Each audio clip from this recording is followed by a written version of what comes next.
Ang mabuting balita ng Panginoon, ayon sa unang sulat sa mga taga-Korinto,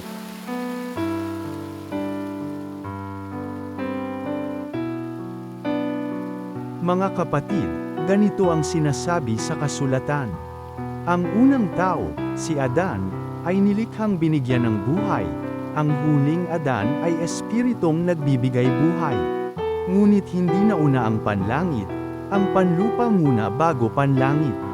Ang unang Adan ay mula sa lupa, sapagkat nilikha sa alabok, mula sa langit ang pangalawang Adan.